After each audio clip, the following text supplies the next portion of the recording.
श्री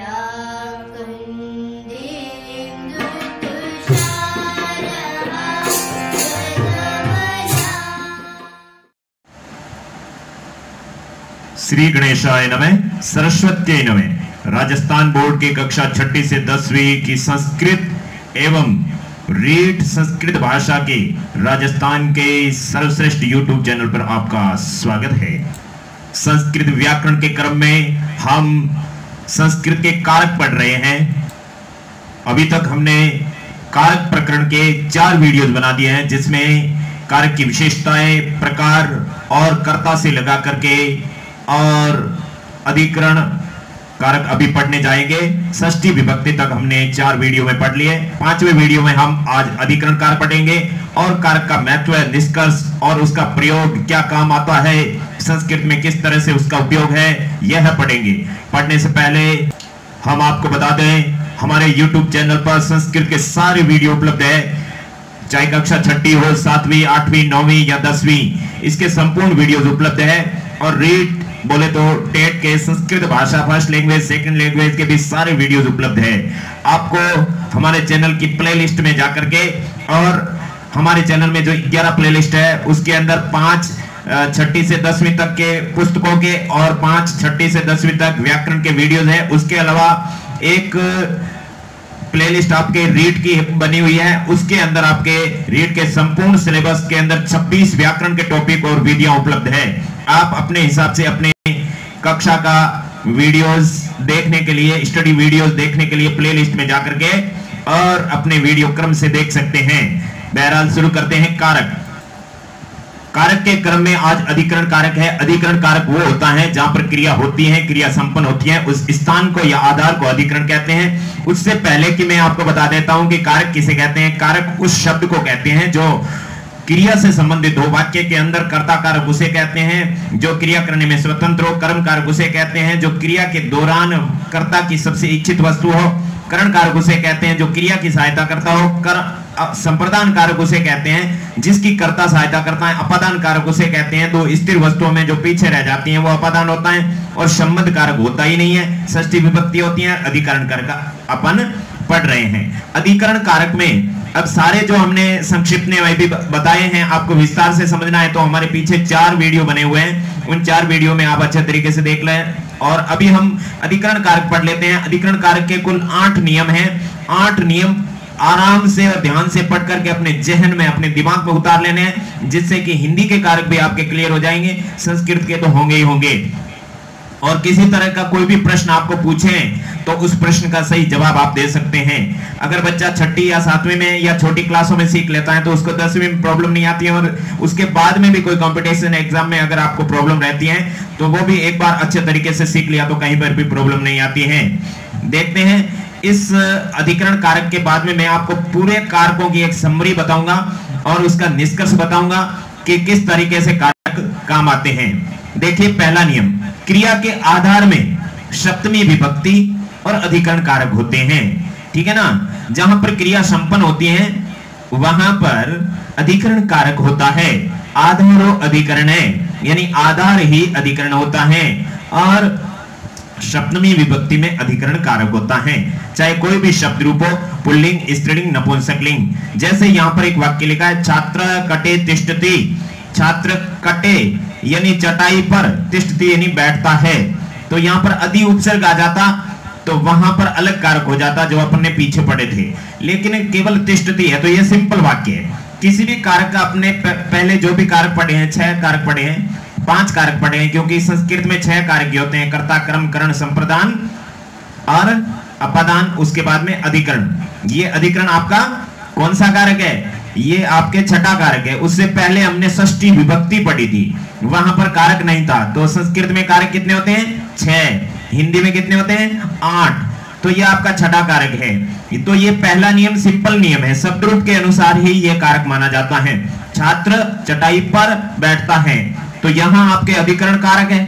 अधिकरण कारक होने के कारण यहां सप्तमी विभक्ति एक वचन लगा है। तो इस कटे का मतलब ही होता है चटाई पर। पर को संस्कृत में कुछ नहीं कहते, हिंदी में पर होता है ना, पर में पेपर, में पेपर, अधिकरण में पेपर, उसको संस्कृत में विभक्ति में ही लिखा जाता है, शब्द रूप की विभक्ति में। तो छात्र चटाई पर बैठता है। अब यहां ध्यान से देखो, सीतायाम स्त्रीणाम सर्वे गुणा संति। सीतायाम, यहां पर देखो लतायाम, सप्तमी विभक्ति एक वचन है ना, तो सप्तमी विभक्ति में कौन सा कारक होता है? अधिकरण कारक होता है। तो यहां सीता शब्द में अधिकरण कारक है। स्त्री नाम, इसके अंदर षष्ठी बहुवचन है। स्त्रियों के, सर्वे गुणा, सभी गुण, सर्वे प्रथमा बहुवचन, गुणा प्रथमा बहुवचन, संति यानी है प्रथम पुरुष बहुवचन, सभी गुण हैं। स्त्रियों के सभी गुण हैं किसमें? सीतायाम यानी सीता में। तो यहां पर मैं लगा हुआ, मैं को इस सप्तमी विभक्ति लतायाम स्त्रीलिंग में ऐसे ही रूप चलता है। शब्द रूप आपको याद नहीं है तो कारक बिल्कुल समझ में नहीं आएंगे। शब्द रूप के 5 वीडियो बने हुए हैं हमारे, तो आप उनको अच्छे तरीके से देख करके और उसको समझ सकते हो। सीता में स्त्रियों के सभी गुण हैं, तो यहां पर अधिकरण कारक है। देखिए, आप लोग कहते हो कि जहां पर क्रिया संपन्न होती है उस स्थान को अधिकरण कहते हैं। स्थान भी नहीं, वहां पर आपके आधार है। तो यहां पर सभी गुण होना का आधार क्या है? सीता। तो सीता कोई जगह नहीं है, फिर भी उसके अंदर अधिकरण कारक आ गया। कटे, चटाई तो स्थान है, छात्र चटाई पर बैठता है, तो बैठने की क्रिया यहां संपन्न हो रही है। यहां पर गुण होने की क्रिया कहां संपन्न हो रही है? सीता पर। इसलिए सीता शब्द में सप्तमी एक वचन है। आ गया समझ में? तो इस तरह से क्रिया के आधार में सप्तमी विभक्ति और अधिकरण कारक होता है। छात्र चटाई पर बैठता है, सीता में स्त्रियों के सभी गुण हैं। एक एक शब्द की यहां पर पीएचडी होती है। और जो 6ठी से 10वीं तक पाठ पढ़ाए गए उन सभी पाठों में एक एक शब्द को बड़े ही मार्मिक तरीके से व्याकरण से पढ़ाए हुए हैं। इसलिए वो 6ठी से 10वीं के सारे पाठ भी आपको पढ़ने चाहिए। चाहे आप रीट की तैयारी कर रहे हो तो किसी भी एक क्लास के पाठ को आप अच्छे तरीके से देखें तो आपको शब्द रूप धातु रूप अच्छे से समझ में आ जाएगा। अब देखिए, यहां पर तो सिंपल नियम है, यहां पर विशेष नियम आ गया। स्नेहति, स्नेहति यानी स्नी धातु, ठीक है ना। स्त्री धातु का अलग था। आगे आगे पीछे जो अपन ने पढ़े उसके तुलनात्मक अध्ययन के लिए छोटी सी एक लिस्ट बना दें और सातों के 6 के 6 कारक को आप अलग से अपने माइंड में रखने के लिए एक ही पेपर पे सारे समरी बना करके लिस्ट माइंड में रखें, वरना ये याद नहीं रहेंगे। और अपने को ये समझना है कि ये तो कुछ भी नहीं है, बहुत सिंपल है, तब जाके अपने को याद रहेंगे। तो स्नेहति धातु, स्नेह धातु के प्रयोग में जिससे स्नेह किया जाता है ना, उसमें सप्तमी अधिकरण होंगे। जिससे स्नेह किया जाता है, जो स्नेह करने वाला उसमें नहीं। तो यहां पर देखो, पिता पुत्रे स्नेहति, तो पिता स्नेह करता है, किसको करता है? पुत्र को। इसलिए पुत्र में कौन सा आ गया? अधिकरण कारक आ गया और सप्तमी विभक्ति आ गई। पिता पुत्र पर स्नेह करता है। अपन क्या कहते हैं? पिता पुत्र को स्नेह करते हैं, ऐसे कहते हैं ना। तो को लगता है तो द्वितीय होनी चाहिए, लेकिन यहां कारक का पर्सनल रूल है। स्नेह धातु आ गया तो आप द्वितीय नहीं बनाओगे, वहां पर सप्तमी ही होगी। इसीलिए यहां पर स्नेह धातु के योग में याद रखना, आप लोग यहां पर सप्तमी का ही प्रयोग करेंगे। पिता पुत्र से स्नेह करते हैं, से भी बोलते हैं अपन हिंदी में, लेकिन यहां पर सप्तमी आएगी स्नेह धातु के योग में। ये दूसरा नियम आपको याद हो गया। तीसरा, साधु और असाधु शब्दों के योग में सप्तमी विभक्ति अधिकरण कारक होता है। साधु का मतलब अच्छा, असाधु का मतलब बुरा। साधु का मतलब सज्जन, असाधु का मतलब दुष्ट। देखिए, कृष्ण मातरी साधु, मातृ में कौन सी विभक्ति है बताओ? तो फिर विभक्ति याद नहीं है तो कारक क्यों पढ़ रहे हो? पहले विभक्तियां याद करो। बिना शब्द रूप के कारक पढ़ना बहुत मुश्किल और बहुत बेकार काम है, समझ में नहीं आएगा। फिर बोलोगे कि ऐसे क्या पढ़ा रहे हैं, समझ में नहीं आ रहे हैं। शब्द रूप याद करो पहले।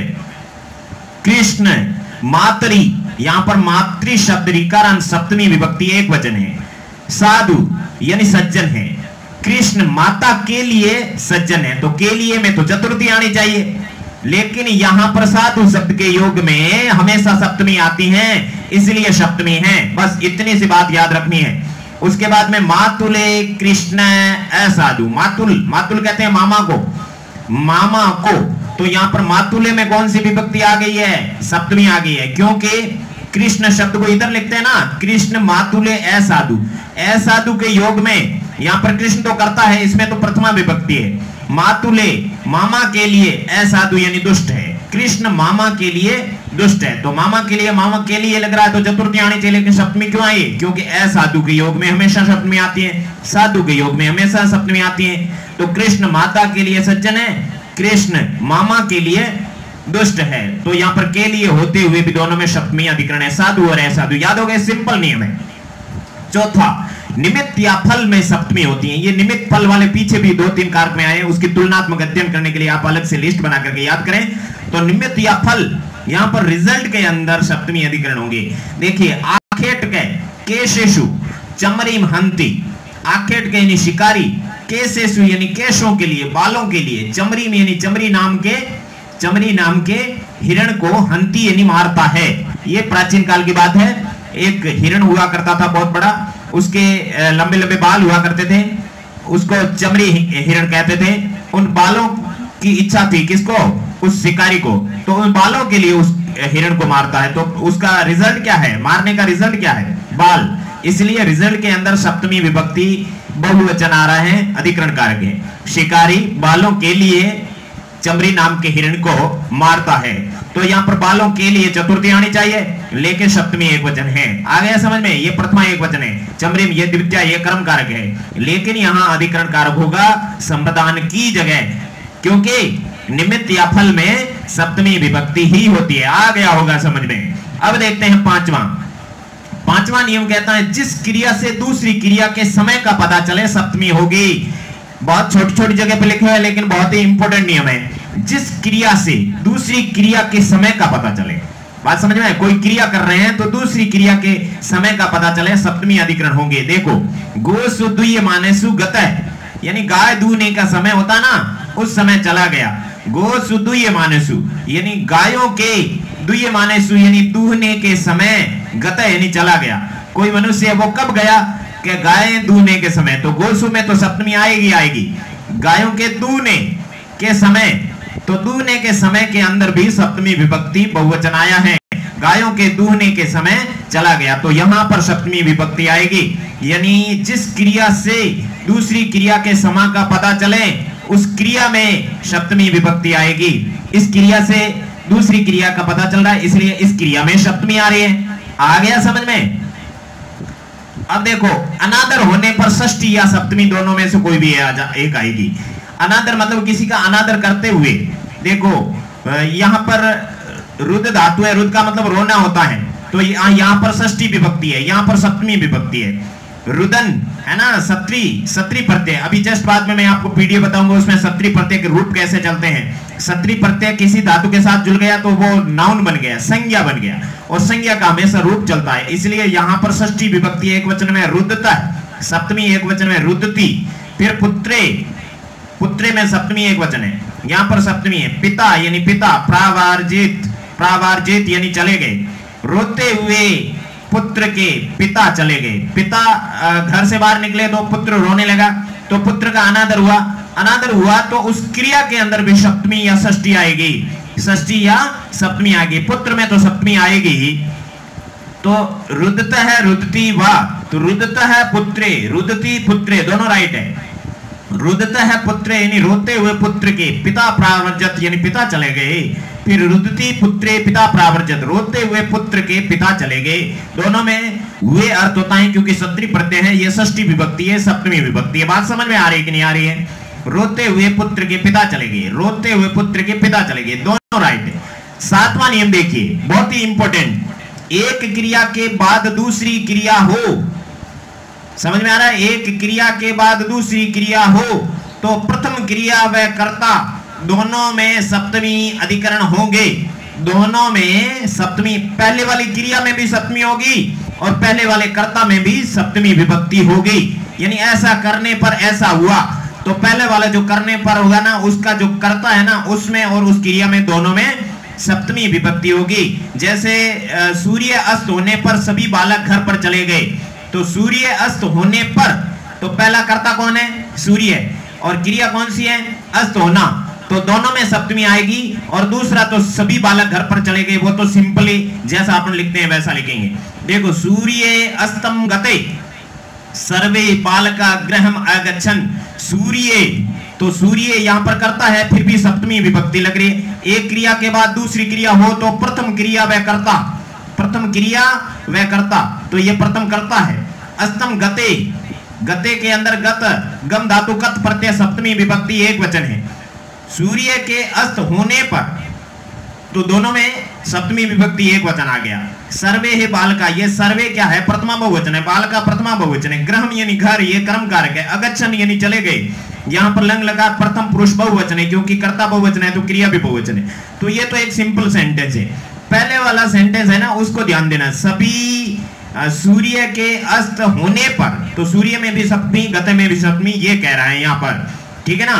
सूर्य के अस्त होने पर सभी बालक घर पर चले गए, ठीक है ना। तो ऐसे के रामे वनम गते दशरथ प्राणान अत्यजत, राम के वन में चले जाने पर, रामे वनम गते, ठीक है ना। तो अस्तम यहाँ पर कर्म कारक है। तो ऐसे कोई भी सेंटेंस आप बना सकते हैं और इस 7वें नियम को आप क्लियर कर सकते हो। अब आता है 8वां और अंतिम नियम, कारक प्रकरण का अंतिम नियम। संलग्न, चतुर और प्रवीण, ये 3 शब्द ऐसे हैं जिसके अर्थ वाले शब्दों के योग में सप्तमी अधिकरण होते हैं, ठीक है ना। ऐसे संलग्न, चतुर और प्रवीण अर्थ वाले जो भी शब्द होते हैं ना, उनके योग में सप्तमी अधिकरण होते हैं। ये पर्सनल तीनों शब्द आपको माइंड में रखने हैं। जयदेव संस्कृते चतुर है अस्ति, ये चतुर शब्द है, इसके योग में ये शब्द आया है तो इसमें सप्तमी विभक्ति एक वचन है। जयदेव संस्कृत में चतुर है, तो यहां पर सप्तमी विभक्ति और अधिकरण कारक आया है। इस तरीके से आपको अधिकरण कारक में आज ये सारे के सारे दिमाग में रखने हैं और इसको क्रम में रखने हैं, माइंड में रखने हैं, बैठे बैठे सोचना है और छोटी सी लिस्ट बना देना है। अब हम आपको संस्कृत के कारक के महत्व और उसकी विशेषताएं और उसके कुछ और ज्यादा डीपली ज्ञान के लिए अगले नोट्स में बताते हैं। संपूर्ण संस्कृत व्याकरण के अध्ययन के लिए चैनल को सब्सक्राइब कर दीजिए और उसके प्लेलिस्ट में सारे के सारे वीडियोस आप देख सकते हैं। अभी हम 6 के 6 कारक पढ़ चुके हैं। अब कारक का कुछ निष्कर्ष निकालते हैं कि कारक में किस तरह के प्रश्न पूछे जाते हैं और आपको किस तरह से उसका उत्तर देना है।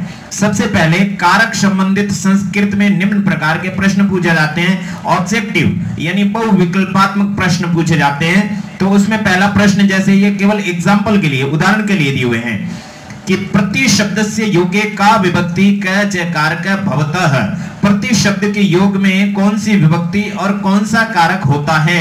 द्वितीय क्रम कारक, तृतीय क्रम कारक, चतुर्थी संप्रदान कारक और पंचमी अपादान कारक। बताओ इसमें कौन सा कारक होता है? तो प्रति शब्द अपने द्वितीय विभक्ति में पढ़ा था, है ना। प्रति शब्द के योग में द्वितीय कर्म कारक होते हैं, तो इसके अंदर पहला ऑप्शन राइट होगा इन चारों में से। अब दूसरा प्रश्न है, पच धातु योगे गौण कर्मणि विभक्ति भवति, पच धातु के योग में गौण कर्म में कौन सी विभक्ति होती है? यानी कर्म में तो द्वितीय होती है, ये तो सबको पता है, लेकिन पच धातु आ गई तो उसके गौण कर्म में कौन सी विभक्ति होगी? जैसे भोजनम ओदनम पचती, तो यहाँ पर भोजन और ओदन दोनों शब्द है, तो ओदन तो आपके हो गया मुख्य क्रम, भोजन के अंदर कौन सी विभक्ति होगी? गौण कर्म में कौन सी विभक्ति होगी? तो आपने द्वितीय विभक्ति में 16 प्रकार की धातुएं पढ़ी थी, तो यहां पर द्वितीय विभक्ति होगी। चतुर्थी षष्ठी संबोधन नहीं होगी, द्वितीय होगी। इस तरह के आपके ऑब्जेक्टिव टाइप प्रश्न पूछे जा सकते हैं। फिर कस्य शब्द से योगे षष्ठी विभक्ति भवति, अब इन चारों में से कौन से शब्द के योग में षष्ठी विभक्ति होती है? अंतरा, अलम, अधोअदय या अधः? अंतरा, अलम, अधोअदय या अधः, इन सारे शब्दों के योग में कौन सी विभक्ति होगी? तो यहां पर आपके षष्ठी विभक्ति का पूछा है कि षष्ठी विभक्ति में कौन से शब्द के योग में षष्ठी विभक्ति होगी। तो जब अपन को सारे शब्दों का ज्ञान होता है ना, तब जाकर के अपन को पता रहता है। तो अंतरा कहां पर आता है? त्वाम माम अंतरा हरि अस्ति, तो यह द्वितीय विभक्ति में अंतरा और अंतरयण शब्द के योग में द्वितीय होती है, तो यह षष्ठी होगी नहीं। अलम, अलम शब्द अगर पहले आएगा, तो अलम शब्द पहले आएगा, जैसे अलम विवादेन, तो अलम पहले आ गया तो बाद वाले शब्द में तृतीय होगी। अलम बाद में आएगा तो पहले वाले में चतुर्थी, यानी दैत्यव्य हरि अलम, अलम बाद में आएगा तो पहले वाले दैत्यव्य में कौन सा आ गया? चतुर्थी विभक्ति बहुवचन। तो ये अलम शब्द तृतीय और चतुर्थी लाता है, तो षष्ठी नहीं होता है। बाकी जानकारी के लिए पीछे वाले वीडियो देख लें अलम शब्द के लिए। फिर अधोअदय, अधोअदय शब्द के योग में कौन सी विभक्ति होती है? अधोअदय शब्द के योग में आपने द्वितीय विभक्ति कर्म कारक में बहुत सारे शब्दों को पढ़ा था, उसमें अधोअदय ऊपरी ऊपरी, तो वहां पर द्वितीय होती है। तो द्वितीय, तृतीय, चतुर्थी, तो अधः। अब आ गया अधः, अधोअधः 2 बार आ गया तो द्वितीय। और अधो अध केवल अध आ गया तो षष्ठी। आपको पता है ना, वृक्षस्य अधः वानरा संति, वृक्ष के नीचे, अधः का मतलब नीचे, अधो अध यानी सबसे नीचे, तो वहां पर द्वितीय होगी। केवल अध आ गया तो षष्ठी विभक्ति होगी। इस तरह से कौन से शब्द के योग में षष्ठी होगी? चौथे में। उसके बाद में लघुत्तरात्मक प्रश्न आपको पूछेंगे तो किस प्रकार से आप उत्तर देंगे? वन वर्ड शब्द। अधि उपसर्ग पूर्वक स्था धातु आगते अधिकरणे का विभक्ति का कारक च भवता। अधि उपसर्ग पूर्वक स्था धातु आ जाए, स्था धातु आ जाए तो अधिकरण में कौन सी विभक्ति व कौन सा कारक होगा? अधिकरण में, अधिकरण की जगह क्या आएगा, ऐसे पूछा है आपके। अब उत्तर देना वन वर्ड में। तो अधि उपसर्ग पूर्वक स्था धातु आ गया तो आपके कौन सा कारक हो जाएगा? द्वितीय विभक्ति और कर्म कारक आ जाएगा। ठीक है ना। अधितिष्ठति, हरि बैकुंठम अधितिष्ठति, इस तरह से बैकुंठम में द्वितीय कर्म कारक, अधिकरण की जगह द्वितीय आ जाएगा। उसके बाद में विकृत अंगवाची शब्द का विभक्ति कैच कारक समागच्छति। विकृत अंगवाची शब्द में कौन सी विभक्ति आती है? नेत्रेण कारण है ना, तो नेत्रेण में तृतीय विभक्ति और करण कारक आ जाएगा, विकृत अंगवाची। इस तरह से वन वर्ड में आपको आंसर देना है। आपने पूरे कारक पढ़े हैं तो इस तरह से मैं तो केवल सैंपल दे रहा हूं, ऐसे ऐसे बहुत सारे प्रश्न आप खुद बना सकते हो और अभ्यास कर सकते हो। संलग्न शब्द के योग में कौन सा कारक आता है? अभी भी पढ़ा था, हाँ, अधिकरण कारक। संलग्न, चतुर इत्यादि शब्दों के योग में कौन सा कारक आता है? उसके योग में हमेशा अधिकरण कारक सप्तमी विभक्ति आती है। ये आपके दूसरे टाइप का। तीसरे टाइप का व्याख्यात्मक प्रश्न होता है, एक्सप्लेनेबल क्वेश्चंस होते हैं। उसको देखिए, इंद्राय नमः, ये आपका एक सेंटेंस हो गया। इस अस्मिन वाक्य, इस वाक्य में क्या कारक है? तस्य कारणम च लिखित, कौन सा कारक है और उसका कारण भी लिखो। 10th बोर्ड परीक्षा में इस तरह के प्रश्न पूछे जाते हैं। तो यहां पर देखिए, इस प्रश्न का उत्तर व्याख्यात्मक होता है और ऐसे प्रश्नों के उत्तर आपने ढंग से समझ लिए तो इसके बाद में आपको किसी तरह की कोई भी प्रॉब्लम कारक में नहीं होती है। ये अंतिम स्टेज होता है। तो यहां पर देखो, पहला, दूसरा, तीसरा, इसका उत्तर यहां पर पड़ा है। पहले प्रश्न में फर्स्ट ऑप्शन राइट है, दूसरे क्वेश्चन में सेकंड ऑप्शन राइट है। ठीक है ना। दूसरे क्वेश्चन में फर्स्ट ऑप्शन, दूसरे क्वेश्चन में फर्स्ट ऑप्शन राइट है और तीसरे क्वेश्चन में फोर्थ ऑप्शन राइट है। ठीक है ना। हमारे YouTube चैनल का नाम है के शिक्षा गुरु संस्कृत, जल्दी से सब्सक्राइब कर लीजिए। अब दूसरा ऑप्शन है लघुत्तरात्मक प्रश्न, वन वर्ड। इसके पहले का उत्तर है द्वितीय कर्म कारक और दूसरे का उत्तर है तृतीय करण कारक और तीसरे का उत्तर है अधिकरण कारक। अब ये तीसरे टाइप के क्वेश्चन है, उसका एक ही क्वेश्चन है, उसका उत्तर देखो। अस्मिन वाक्य, इस वाक्य में इंद्राय शब्दे चतुर्थी विभक्ति संप्रदान कारक चाहिए है। चतुर्थी विभक्ति और संप्रदान कारक है। इसने पूछा कि इस वाक्य में कौन सा कारक है, तो नमे में तो कारक है नहीं, कारक तो इंद्राय शब्द में। तो अस्मिन वाक्ये, इस वाक्य में इंद्राय शब्द में चतुर्थी विभक्ति संप्रदान कारक चाहिए। चतुर्थी विभक्ति और संप्रदान कारक है, इससे द्विवचन है क्योंकि विभक्ति और कारक दो आगे। यतः है क्योंकि नमे शब्द से योगी, यहां पर कारण लिखा है, रीजन लिखा है। कारक, अब कारण है, यतः है क्योंकि, ये कारण आ गया। नमे शब्द से योगे सर्वदा चतुर्थी विभक्ति संप्रदान कारक च भवतः तस्मात् कारणात् यत्र इंद्राय शब्दे चतुर्थी विभक्ति संप्रदान कारक च स्तः। यानी क्योंकि नमे शब्द के योग में हमेशा चतुर्थी विभक्ति और संप्रदान कारक ही होते हैं, इसलिए इस कारण से यहां इंद्राय शब्द में चतुर्थी विभक्ति और संप्रदान कारक है। इस तरह से 10th बोर्ड में और अन्य जगह आपको कारक संबंधित प्रश्न करने। अब थोड़ा और समझते हैं कि कारक में क्या निष्कर्ष है। ये आपका कारक प्रकरण का निष्कर्ष है। अभी तक हमने 4 वीडियो बना दी, ये 5वां है, तो इसका पूरे का निष्कर्ष यहां पर है। आपने पूरे वीडियो पढ़ लिए तो यहां ये चीज पढ़ने के बाद में आपके कुछ शेष नहीं रहेगा। ये क्या कह रहा है? कारक शब्द में पाया जाता है। कारक कहां पाया जाता है? शब्द में। जबकि कोई शब्द वाक्य में स्थित हो, जब कोई शब्द वाक्य में होगा तभी उस शब्द में कारक होगा। सिंपली स्वतंत्र शब्द में कारक नहीं होता है। जबकि कोई शब्द वाक्य में स्थित हो, क्योंकि उसका संबंध क्रिया से होगा तभी जाके उसमें कारक होगा। बात समझ में आ रही? संस्कृत में शब्द रूप का शब्द हो और वो कारक किस में होगा? जो शब्द रूप का शब्द होगा उसमें कारक होगा, धातु रूप इत्यादि में कारक नहीं होते हैं। अब यहां पर एक सेंटेंस लिखा है जो अपने कारक प्रकरण के शुरुआती पार्ट में भी यही सेंटेंस लिख के आपको समझाया और यहां विशेष रूप से और समझा रहे हैं। वो बालकः रामः विभीषणस्य भ्रातरं रावणं बाणेन सीतायै अयोध्याया गत्वा लंकायां हतः। हिंदी अनुवाद, हे बालकों, राम ने विभीषण के भाई रावण को बाण से सीता के लिए अयोध्या से जाकर लंका में मारा। तो यहाँ विभक्तियों का प्रयोग है। वो बालका यहाँ पर संबोधन है, राम ये करता है इसलिए प्रथमा विभक्ति है। विभीषण से, विभीषण के षष्ठी विभक्ति है, कोई कारक नहीं है। भ्रातरम रावणम ये विशेषण है, ये विशेषण है, दोनों में द्वितीय विभक्ति है। भाई रावण को बाणेन, बाण से तृतीय विभक्ति करण कारक है। सीता यही यहां पर चतुर्थी विभक्ति है, सीता के लिए। अयोध्या, अयोध्या से गत्वा जाकर अयोध्या से अलग हो रहे हैं तो यहां पर पंचमी विभक्ति आ रही है। लंकायाम यानी लंका में, हतः यानी मारा, लंकायाम में सप्तमी विभक्ति एक वचन है, हतः यानी मारा। यहां पर हन धातु कत प्रत्यय है, ये प्रत्यय वाला शब्द है, ये कत्वा प्रत्यय वाला शब्द है। अब यहां देखो, भो बालका में कौन सी विभक्ति है? प्रथमा विभक्ति है, लेकिन कोई कारक नहीं है क्योंकि संबोधन में प्रथमा विभक्ति होती है, कोई कारक नहीं होता है। संस्कृत में, हिंदी में संबोधन कारक होता है लेकिन संस्कृत में संबोधन कारक नहीं होता है। अब राम है ये कर्ता कारक है क्योंकि इसमें प्रथमा विभक्ति है। विभीषण से ये षष्ठी विभक्ति है, कोई कारक नहीं है क्योंकि संबंध और संबोधन संस्कृत में कारक नहीं होते हैं, संबंध और संबोधन हिंदी में कारक होते हैं। इसलिए कुल मिला के 1 2 3 4 5 6 कारक ही होते हैं। ठीक है, अब विभीषण से हो गया, विभीषण के भ्रातरम यानी भाई और रावणम यानी रावण को विशेषण विशेषण में सेम विभक्ति सेम कारक होता है, इसलिए इन दोनों में कर्म कारक है क्योंकि इसमें द्वितीय विभक्ति है, क्योंकि द्वितीय विभक्ति में कर्म कारक ही होता है। बाणेन, बाणेन के अंदर करण कारक है क्योंकि इसमें तृतीय विभक्ति है। बाणेन, बाण से, बाण राम की हेल्प कर रहा है। अब सीता यही यहाँ पर संप्रदान कारक है क्योंकि इसमें चतुर्थी विभक्ति है। अब इसमें चतुर्थी विभक्ति संप्रदान कारक क्यों है?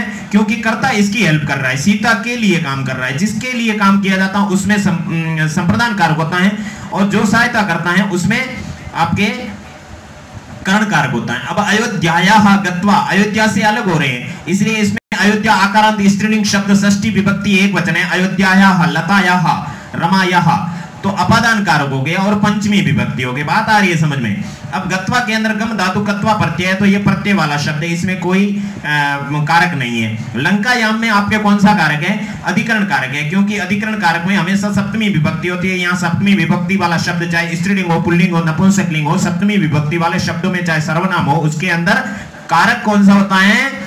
अधिकरण कारक होता है। हतः यानी मारा, ये क्रिया होगी आपके, क्रिया होगी प्रत्यय वाली मारा, ठीक है ना।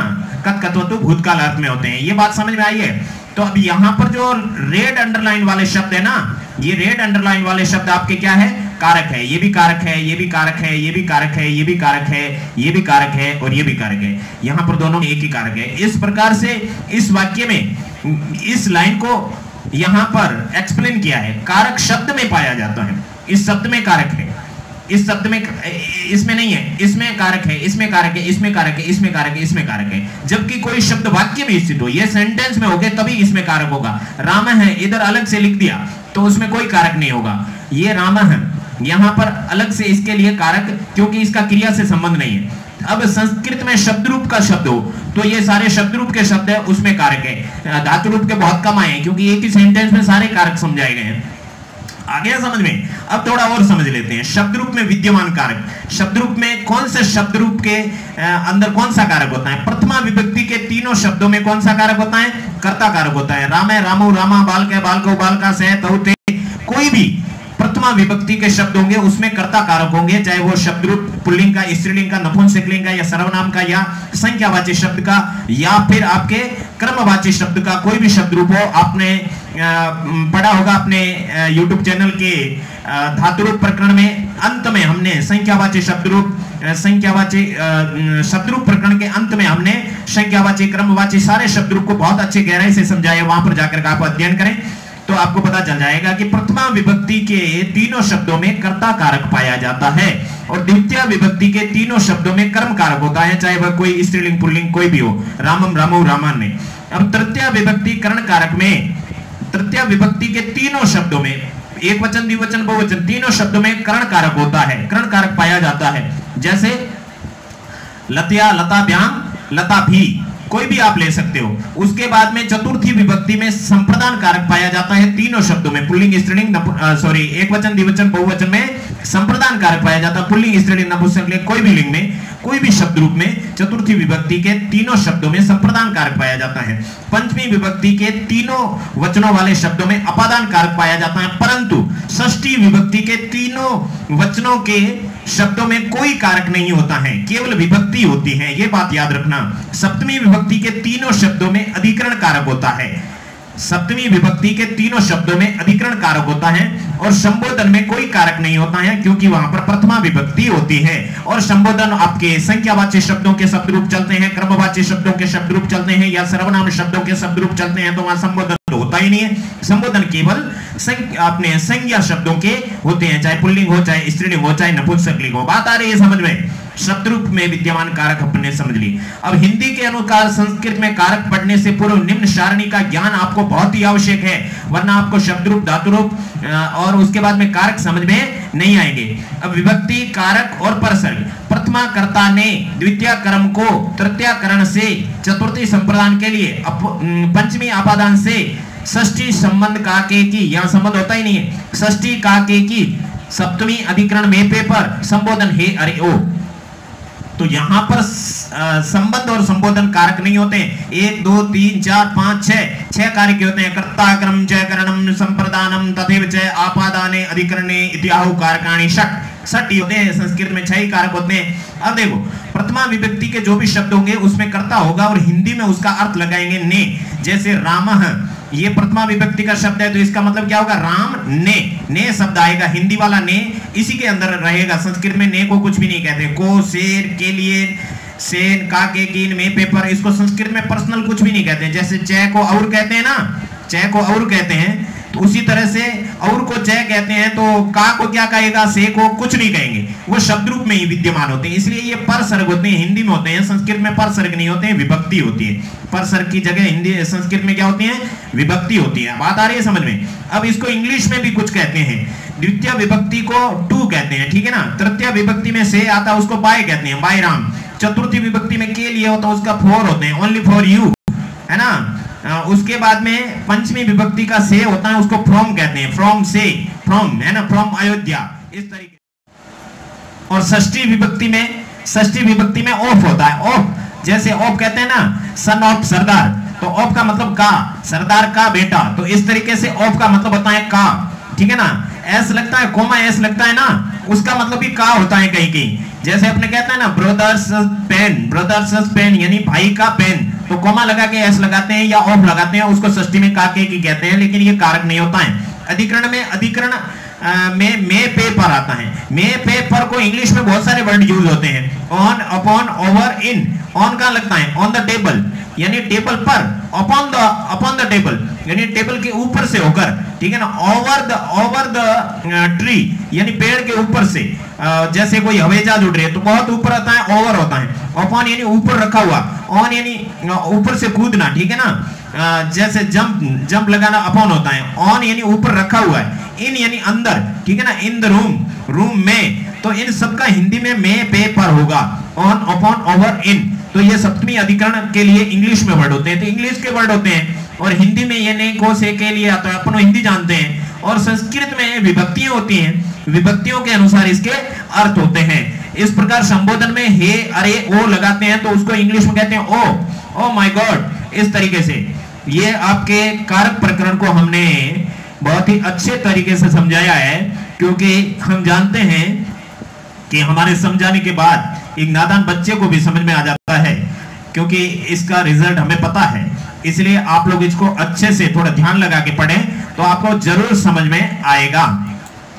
अब हम आपको बता दें जाते जाते, अभी अपन ने कारक प्रकरण पूरा किया है कुल 5 वीडियो में। तो हमारे के शिक्षा गुरु संस्कृत चैनल पर संस्कृत व्याकरण के सारे टॉपिक हैं, चाहे आप वर्णमाला, उच्चारण, स्थान, प्रयत्न, संधि, अव्यय, शब्दरूप, धातुरूप, समास, कारक, प्रत्यय, वाच्य, पुरुष, लिंग, वचन, विभक्ति, विशेषण, विशेष्य, उपसर्ग और संवाद लेखन, अनुच्छेद, पत्र लेखन वगैरह, जो भी संस्कृत की सारी पाठ्य पुस्तक वगैरह हमारे चैनल पर उपलब्ध है। आपको हमारी प्लेलिस्ट में जाकर के और किसी भी क्लास की पुस्तक का या किसी भी क्लास की व्याकरण का वीडियो आपको ढूंढना है तो वहां सारे के सारे वीडियो एक साथ मिल जाएंगे और रीड के सारे सिलेबस एक ही जगह एक ही प्लेलिस्ट में मिल जाएंगे। हमारे चैनल पे कुल 11 प्लेलिस्ट है। 11 प्लेलिस्ट में आपको 6 तो 5 आपके कक्षा 6ठी से 10वीं तक और 5 कक्षा 6ठी से 10वीं तक व्याकरण के और पुस्तक के अलग अलग बने हुए हैं और एक रीड का बहुत अच्छा शानदार सा प्लेलिस्ट बना हुआ है जिसमें सारा संपूर्ण सिलेबस विद्यमान है। तो आज ही हमारे चैनल को सब्सक्राइब करें, अपने शुभ चिंतकों को शेयर करें और बताएं कि राजस्थान का एकमात्र चैनल है जो कक्षा 6ठी से 10वीं तक संपूर्ण कोर्स करवाता है संस्कृत का और रीड का संपूर्ण कोर्स करवाता है। इन्हीं शब्दों के साथ में अगले वीडियो तक हम अपनी वाणी को विराम देते हैं। जय हिंद, जय भारत, जय तु संस्कृतम। भगवान आपका भला करें। हे भगवान भला सबका करो, शुरू हमसे करो। 6ठी से 10वीं तक संपूर्ण संस्कृत पढ़ने के लिए चैनल सब्सक्राइब करें।